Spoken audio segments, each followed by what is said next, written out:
کراچی کے علاقے ایم اے جناح روڈ پر واقع گل پلازا میں آتش زدگی کے المناک واقعے کا مقدمہ نبی بخش تھانے میں سرکار کی مدیت میں درج کر لیا گیا ہے۔ پولیس کے مطابق یہ ایف آئی آر غفلت اور لاپرواہی کے دفعات کے تحت نامعلوم افراد کے خلاف درج کی گئی ہیں۔ واضح رہے کہ گزشتہ ہفتے لگنے والی اس ہولناک آگ نے پورے شاپنگ سینٹر کو اپنی لپیٹ میں لے لیا تھا، جس کے نتیجے میں جاں بحق افراد کی مجموعی تعداد 71 ہو چکی ہے۔ اب تک 20 افراد کی شناخت ممکن ہو سکی ہے، جبکہ تمام 71 لاشوں کا پوسٹ مارٹم مکمل کر لیا گیا ہے تاکہ قانونی کارروائی کو آگے بڑھایا جا سکے۔ امیر جماعت اسلامی پاکستان حافظ نعیم الرحمان نے پشاور میں خطاب کرتے ہوئے دعویٰ کیا کہ بنگلہ دیش کے آئندہ انتخابات میں وہاں کی جماعت اسلامی ہی کامیابی حاصل کرے گی۔ انہوں نے بنگلہ دیشی تحریک کی کامیابی کو سراہتے ہوئے امت مسلمہ میں اتحاد کی ضرورت پر زور دیا اور خبردار کیا کہ تقسیم کا فائدہ صرف دشمن کو ہوتا ہے۔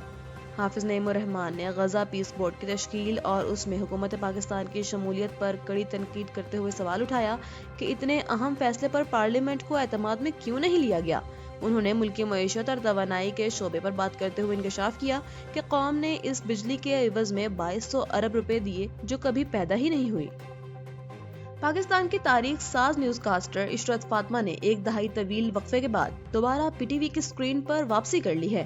حال ہی میں انہوں نے پی ٹی وی کے ایک خصوصی نیوز بلیٹن میں اپنے شاگرد زبیر احمد صدیقی کے ہمراہ شرکت کی، جنہوں نے اپنی استاد کو شاندار الفاظ میں خراج تحسین پیش کرتے ہوئے پی ٹی وی کا فخر قرار دیا۔ عشرت فاطمہ کی واپسی نے سوشل میڈیا پر مداحوں کو جذباتی کر دیا اور صارفین نے اسے بچپن کی یادوں کی واپسی قرار دیا۔ واضح رہے کہ ریڈیو پاکستان سے دل برداشتہ ہو کر استعفیٰ دینے کے چند روز بعد ہی پی ٹی وی انتظامیہ نے انہیں بطور مینٹور دوبارہ ادارے کا حصہ بنا لیا ہے، جس پر لیجنڈز کی قدر کرنے کے حوالے سے پی ٹی وی کو عوامی سطح پر خوب سراہا جا رہا ہے۔ بانی پی ٹی آئی کا ایکس اکاؤنٹ بند کرنے کی درخواست پر national cyber crime investigation agency نے اسلام آباد ہائی کورٹ میں اپنی تفصیلی رپورٹ جمع کرا دی ہے۔ رپورٹ کے مطابق بانی پی ٹی آئی کے اکاؤنٹ کے خلاف 2 الگ الگ انکوائریز زیر التوا ہیں جو مئی اور ستمبر 2024 میں رجسٹرڈ کی گئی تھی۔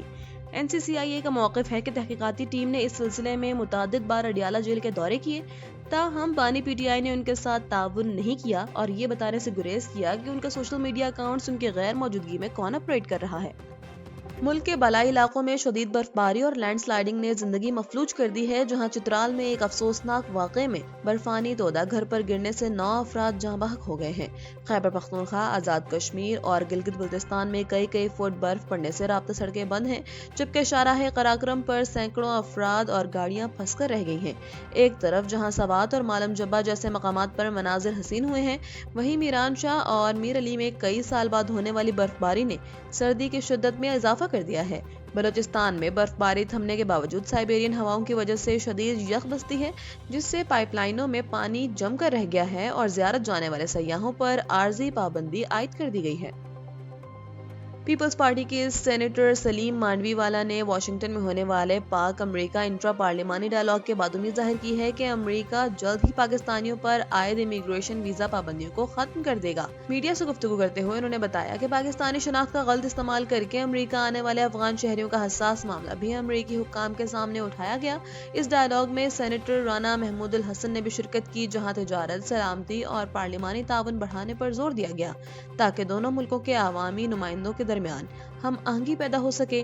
امیگریشن ویزے سے متعلق رکاوٹیں دور کرنے کے لیے مذاکرات جاری ہیں۔ پاکستانی پاسپورٹ یا شناخت پر امریکہ جانے والے غیر متعلقہ افراد کا معاملہ زیر بحث آیا۔ عوامی سطح پر رابطے بہتر بنانے کے لیے جلد ایک اور پاکستانی وفد امریکہ جائے گا۔ دونوں ممالک کے درمیان 2 طرفہ تجارت اور علاقائی سلامتی پر بات چیت ہوئی۔ وائٹ ہاؤس نے افغانستان میں نیٹو کے کردار سے متعلق صدر ڈونلڈ ٹرمپ کے بیان پر برطانوی تنقید کو یکسر مسترد کرتے ہوئے موقف اختیار کیا کہ امریکہ اس اتحاد کے لیے کسی بھی دوسرے ملک سے زیادہ قربانیاں دی ہیں۔ اس سفارتی تنازع کا آغاز صدر ٹرمپ کے اس دعوے سے ہوا، جس میں انہوں نے کہا کہ نیٹو فوجی افغانستان میں فرنٹ لائن سے دور رہیں، جس پر برطانوی وزیر اعظم سر کیئر سٹارمر نے شدید ردعمل دیتے ہوئے کہا کہ اسے 457 برطانوی فوجیوں کی ہلاکت کی توہین قرار دیا اور معافی کا مطالبہ کیا۔ اس بحث میں شہزادہ ہیری نے بھی حصہ لیتے ہوئے کہا کہ انہوں نے خود افغانستان میں خدمات انجام دی اور دوستوں کو کھویا، لہٰذا ان قربانیوں کا احترام کرنا چاہیے۔ انگلینڈ میں کونسلوں کی تنظیم 9 کے حکومتی منصوبے کے تحت ایک بڑا فیصلہ سامنے آیا ہے، جس کے مطابق 29 کونسل علاقوں میں مئی میں ہونے والے بلدیاتی انتخابات مؤخر کر دیے گئے ہیں۔ مقامی حکومت کے سیکرٹری اسٹیو ریڈ نے تصدیق کی ہے کہ اس فیصلے سے 40 لاکھ سے زائد افراد حق رائے دہی سے محروم رہیں گے، جبکہ کئی علاقوں میں یہ مسلسل دوسرا سال ہے کہ انتخابات میں تاخیر ہو رہی ہے۔ لنکن، ایکسیٹر، نورچ اور پیٹر برا جیسے بڑے شہروں میں متعدد ڈسٹرکٹ اور کاؤنٹی کونسلوں میں اب 7 مئی کو پولنگ نہیں ہوگی۔ پنجاب کے وزیر اطلاعات عظمیٰ بخاری نے مری میں سیاحوں اور گاڑیوں کے غیر معمولی رش کے باعث شہریوں کو وہاں کا سفر کرنے سے سختی سے روک دیا ہے۔ مری کے تمام ہوٹلز بھر چکے ہیں اور 5000 سے زائد گاڑیاں وہاں پھنسی ہوئی ہیں، جنہیں نکالنے کے لیے ریسکیو آپریشن جاری ہے۔ محکمہ موسمیات نے مزید 24 گھنٹے برف باری کی پیشگوئی کی ہے، جس کے باعث ایکسپریس وے اور رابطہ سڑکوں پر شدید پھسلن ہے۔ انتظامیہ نے خبردار کیا کہ گاڑیوں میں ہیٹر استعمال کرنے والے مسافر آکسیجن کی کمی سے بچنے کے لیے احتیاط کریں، جبکہ عملہ مال روڈ، جیگا گلی سمیت دیگر اہم مقامات سے برف ہٹانے میں مصروف ہے۔